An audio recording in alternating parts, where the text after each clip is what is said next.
Hello, good evening, and thanks so much for your time with us on TV3. This is News at 10. We're also live on 3FM 92.7. Quick look at some top stories beginning from the Koforidua Township. We're told that the new Juabe Municipal Health Directorate has confirmed a second-year science student of Koforidua Senior Technical School has died of cerebrospinal meningitis. Dennis Champon, 16, died on December 7 at the Koforidua Central Hospital.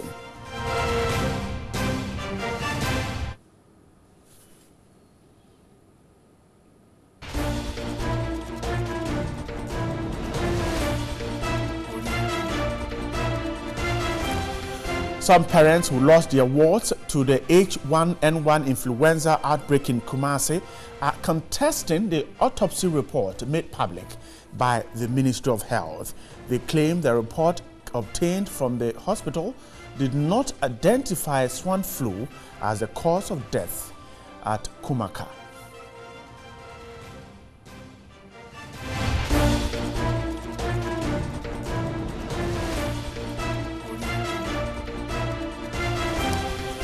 Driving on the Eastern Corridor Road has become a nightmare for drivers. The deplorable nature of the road has compelled most drivers to divert the route, leaving a few who do so at the peril of your lives.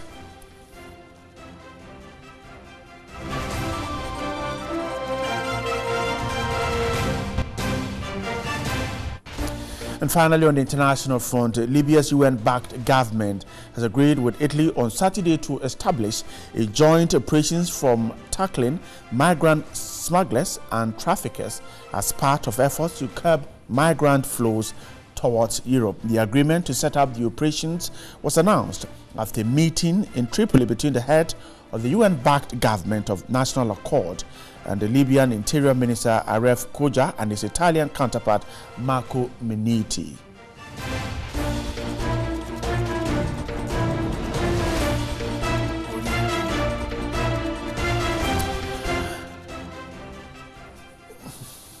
Thanks so much for your time with us. This is News at 10. Let's start with the big one.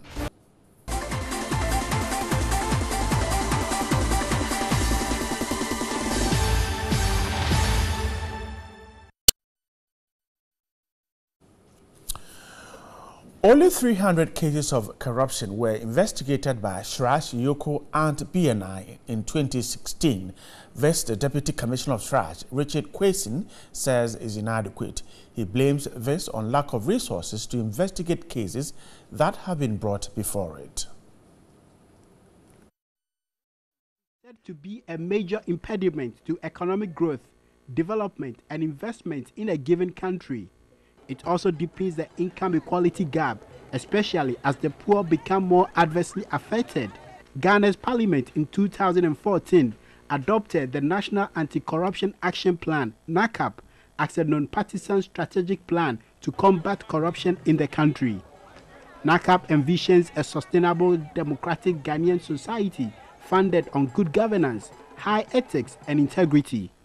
The Deputy Commissioner of SRAG, Richard Kwesing, said government should adequately resource the commission to enable it to provide effective support to the implementation of NACAP.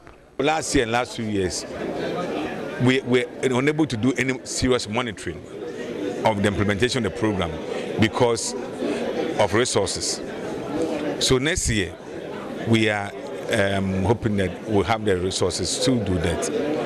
And it's something that the nation must take seriously. The first Deputy Speaker of Parliament, Joe Osei Owusu, said as a society, we have not developed the mindset to fight corruption, adding it must begin from childhood.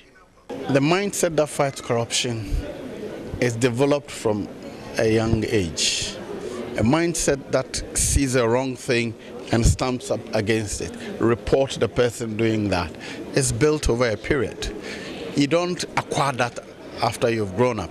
And so our anti-corruption agenda must target young people from now and start developing a mindset, help them develop a mindset that orientates towards nation building. The Deputy Chair of the NCCE, Kathy Addy, said as part of measures to fight corruption, the commission is advocating for civic education to be put on schools' curriculum. It should start not even at the level of primary school, right from the beginning, right from nursery school. And it should be emphasized in homes when people bringing up their children.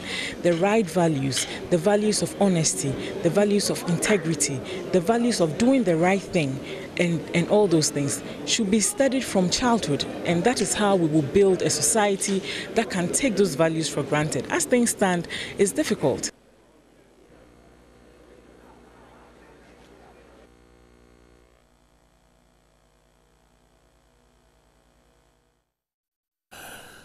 UN World Anti-Corruption Day. Now to some more stories. Farmers within the Gomoa East District consider the unavailability of irrigation facilities to be the most challenging aspect of farming business in the area. They want government to assist them with the construction of dams to help practice an all-year-round farming. Lucy Ayambela has filed this report. Farming is the major occupation within the Gomoa area.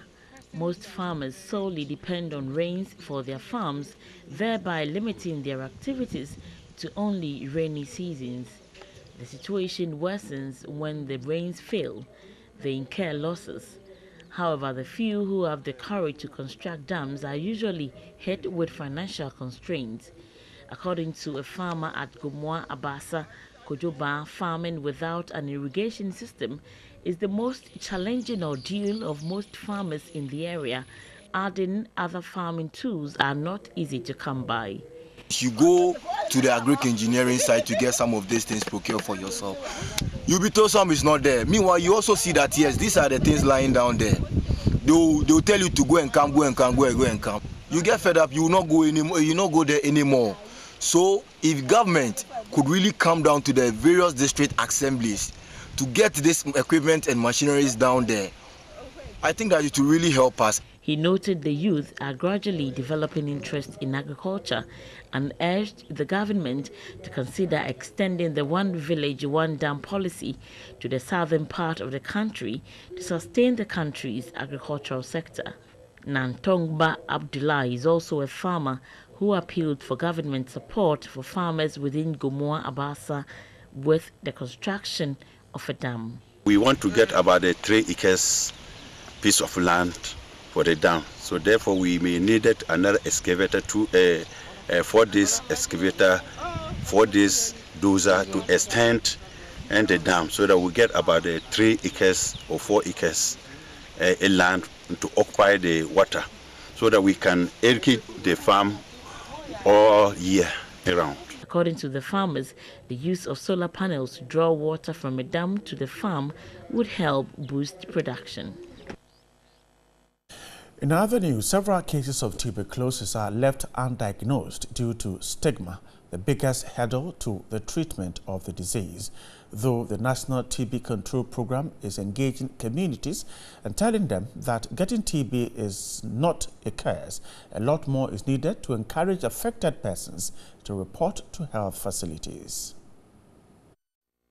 Statistics from the World Health Organization indicate 3 million out of about 9 million people who develop TB each year never get to a doctor.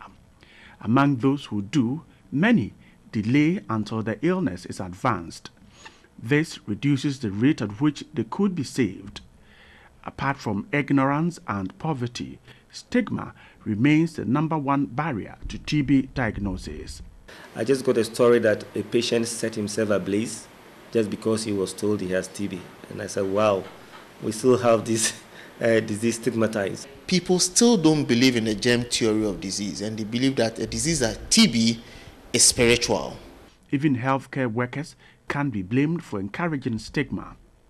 For instance, when I used to work at CDU, they will tell you that if TB is not dangerous, why do you isolate the patient? So some of those things that we ourselves are doing contribute to the stigmatization of the disease. Though stigma is #1 barrier, there are others. The National Tuberculosis Control Program is working at reducing stigma. We are doing a lot of educational activities around the country, engaging communities to go down and discuss the germ theory of disease, to sensitize people about the fact that getting TB doesn't mean you are cursed. It is a bacteria that is moving around. Health staff are being trained on efforts to reduce stigma. We, the health professionals, also treating the TB patient with dignity, then the stigma can go down. Previously, we used to admit them. So everybody was asking, if it's not a dangerous disease, why do you admit them and then isolate them? Now we treat them in the community. Communities are also being relied on to reduce stigma. We need to make sure that health staff are so knowledgeable, they can assure patients and let them know that it's a curable condition, so you don't need to be scared. We need to demystify the disease to the public. One other effective way is encourage early treatment to reduce stigma. The National TB Control Program is intensifying education to help in efforts at reducing stigma. In some health news, the new Juabi Municipal Health Directorate has confirmed a second-year science student of Koforidua Senior Technical School has died of cerebrospinal meningitis. Dennis Champon, 16, died on December 7 at the Koforidua Central Hospital. According to the senior housemaster of the school who spoke off camera, the student took ill 3 weeks ago and was taken to the hospital and died a day after. During a telephone conversation with the news team, the Municipal Disease Control Officer, Dino Hinedu, said the new Juhabin Municipal Health Directorate visited the school on Saturday morning to educate students and teachers on the disease. She says students have been asked to immediately report sudden high fever, severe headache and vomiting to the healthcare facility. She cautioned students to avoid overcrowded places, avoid direct contact with people sneezing and coughing, allow adequate ventilation.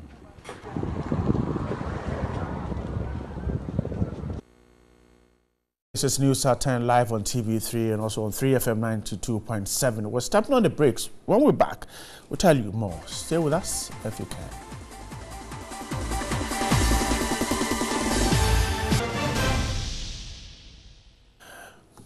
Welcome back. We're still staying on issues of health, and some parents who lost their wards to the H1N1 influenza outbreak in Kumasi are contesting the autopsy report made public by the Ministry of Health.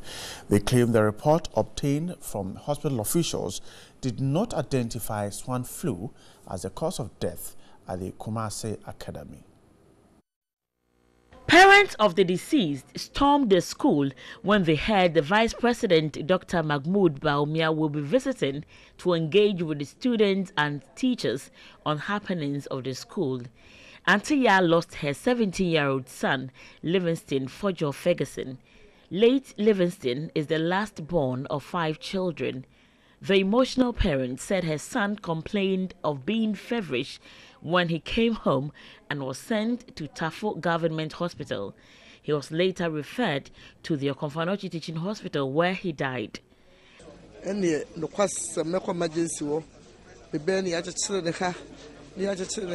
When I saw my son at the emergency ward, I felt very helpless.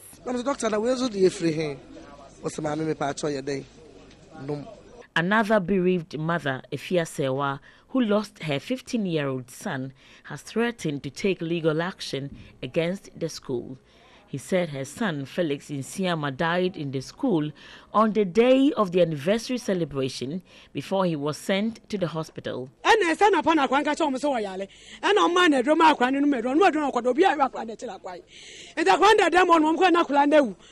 My son told them he was sick.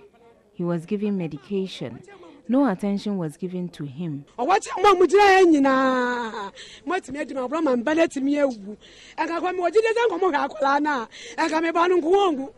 Olivia Achiman does not believe her 15-year-old son, Carlos Ofori, died from H1N1 influenza because the autopsy report given to her by the KNUST hospital says otherwise. When indicated say cause of death no say pneumonia or say severe pneumonia I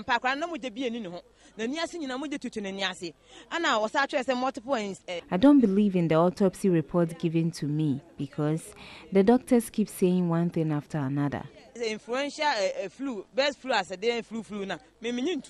The bereaved parents say negligence on the part of the school authorities led to the untimely death of their children.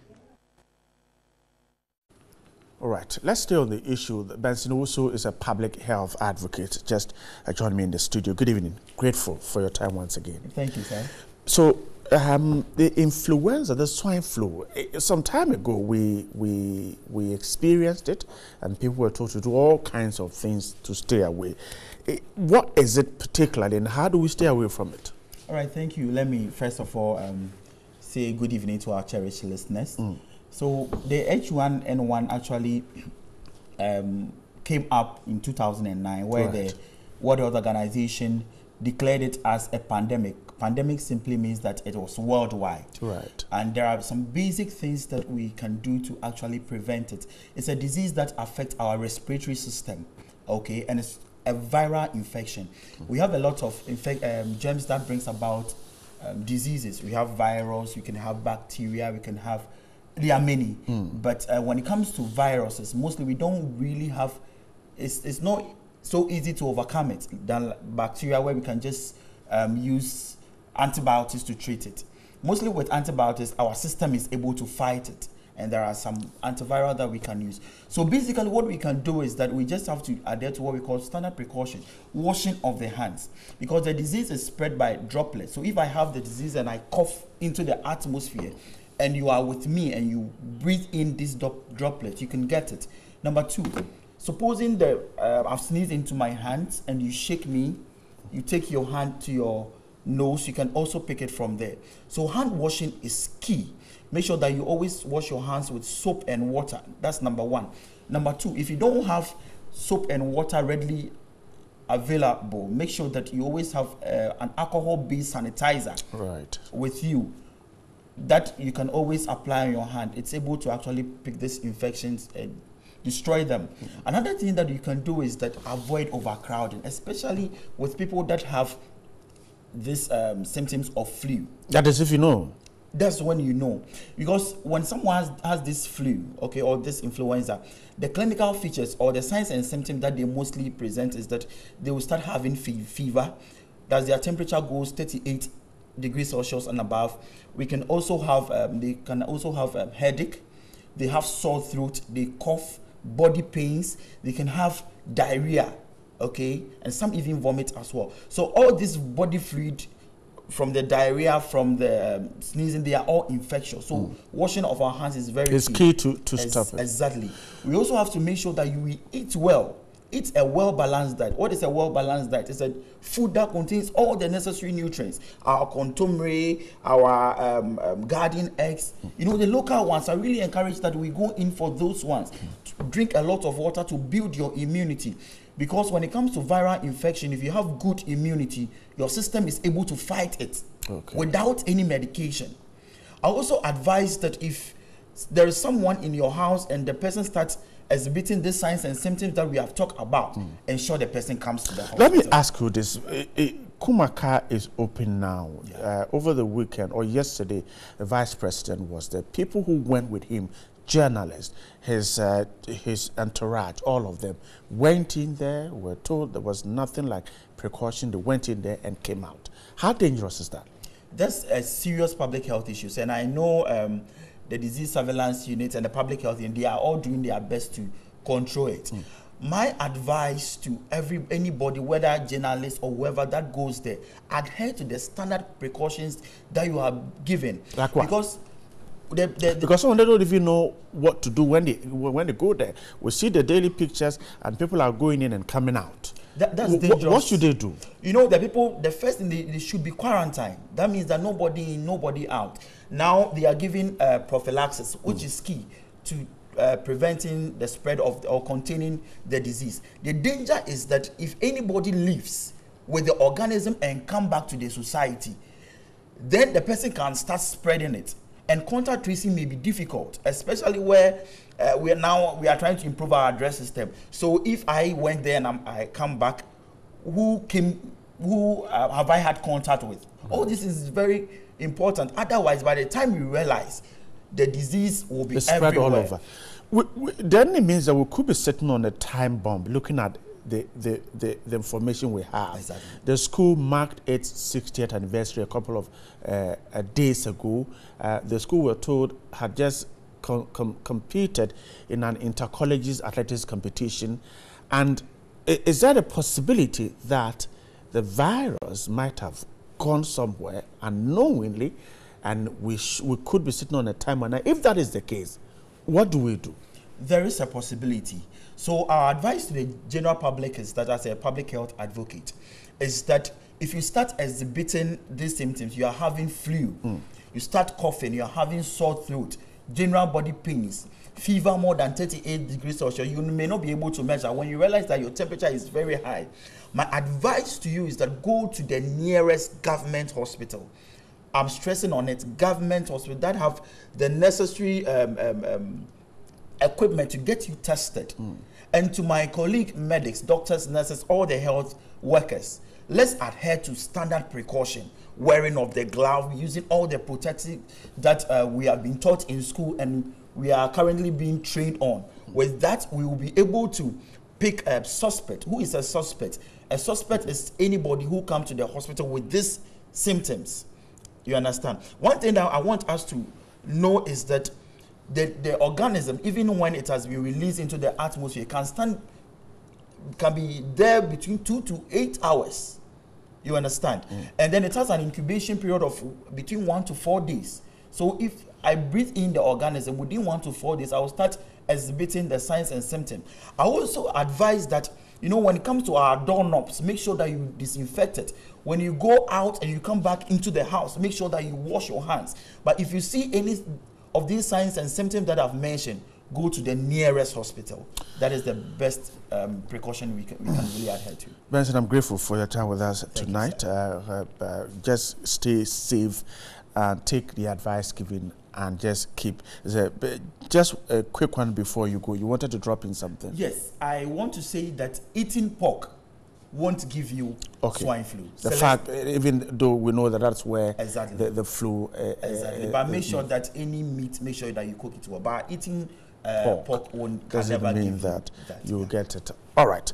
Grateful for your advice. He's a public health advocate, Benson Owusu, there talking to us. Now, before we wrap up, news just coming in is indicating that a student of the Commonwealth Hall of the University of Ghana, otherwise known as the Vandals, has stabbed his fellow Vandal this evening. We're told that the two are believed to have been arguing on their way from a funeral on board the Old Vandals Association bus. The victim has, however, lost several volumes of blood and has subsequently been rushed to the main Legon hospital. The unfortunate news we're getting, which we cannot confirm, is that a victim is pronounced dead, but we cannot confirm that. But the news is that he's been rushed to the Legon hospital.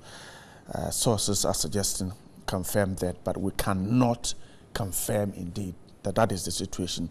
A student from the Commonwealth Hall of the University of Ghana, we're told, has stabbed another student. The two were arguing on board a bus provided by a bus belonging to the Old Vandals Association.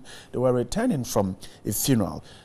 He was stabbed, he was rushed to Legon hospital, and we're told that he's lost a lot of blood. The news we're receiving is that he is dead, but we cannot, TV3 cannot confirm that indeed the victim is dead. That's how we're wrapping up the show for tonight. I'm so grateful for your time with us on 3FM 92.7 and on TV3. My name is Bright, and for the show was put together by Selom Aminia. Have a good night.